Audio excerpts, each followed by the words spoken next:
ভোটের আবহে কাকদ্বীপের দেবারচক এলাকায় একটি বাড়িতে বিস্ফোরণ। বাড়ির মালিক কর্মসূত্রে বাইরে থাকেন।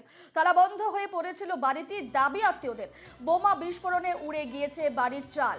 বাইরে থেকে বোমাবাজি নাকি মজুত বোমা থেকে বিস্ফোরণ, তদন্ত শুরু করেছে ঢোলাহাট থানার পুলিশ। ভোটের আবহে কাকদ্বীপের দেবারচক এলাকায় একটি বাড়িতে বিস্ফোরণ। বাড়ির মালিক কর্মসূত্রে বাইরে থাকেন। তালাবন্ধ হয়ে পড়েছিল বাড়িটি। দাবি আত্মীয়দের বোমা বিস্ফোরণে উড়ে গিয়েছে বাড়ির চাল। বাইরে থেকে বোমাবাজি নাকি মজুদ বোমা থেকে বিস্ফোরণ, তদন্ত শুরু করেছে ঢোলাহাট থানার পুলিশ। এ নিয়ে বিস্তারিত জানবো। ফোনলাইনে রয়েছেন আমাদের প্রতিনিধি অরিজিৎ মন্ডল। অরিজিৎ, ঘটনা সম্পর্কে কি জানাচ্ছে? যেমনটা জানা যাচ্ছে বাড়ির মালিক বাড়িতে নেই, তার অবর্তমানে এ ধরনের ঘটনা ঘটেছে, কি জানতে পারছো?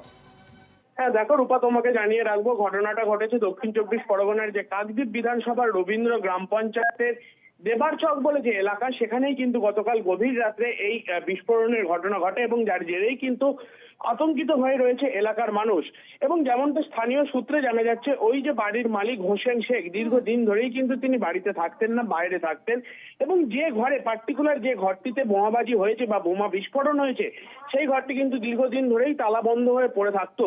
গতকাল গভীর রাতে হঠাৎ করেই যখন বিকট শব্দ হয়, তখনই কিন্তু এলাকার মানুষজন ছুটে আসে এবং দেখে যে ঘরের মধ্যে থেকে ধোঁয়া বেরোচ্ছে এবং ঘরের মধ্যে কিন্তু বোমের সুতুলি বারুদ ছড়িয়ে ছিটিয়ে পড়ে রয়েছে।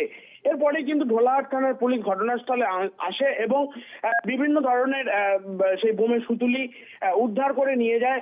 পাশাপাশি গোটা বিষয়ের কিন্তু তদন্ত শুরু করেছে ঢোলাহাট থানার পুলিশ। তবে দেখো, একটা প্রশ্ন বারে বারে উঠছে, যেহেতু সামনেই নির্বাচন রয়েছে, 1 তারিখেই কিন্তু এই মথুরাপুর লোকসভা কেন্দ্রের নির্বাচন রয়েছে, তার আগে এই ধরনের ফাঁকা বাড়িতে বোমা বিস্ফোরণ, সেই বোমা কে মজুত করেছিল, কিভাবে বিস্ফোরণ হলো, নাকি পরিকল্পিতভাবে বোমাবাজি করা হয়েছে, তা গোটা বিষয়ের কিন্তু কঠোর হাতে পদক্ষেপ গ্রহণ করেছে সুন্দরবন পুলিশ জেলার যিনি এসপি রয়েছেন কটেশ্বর রাও।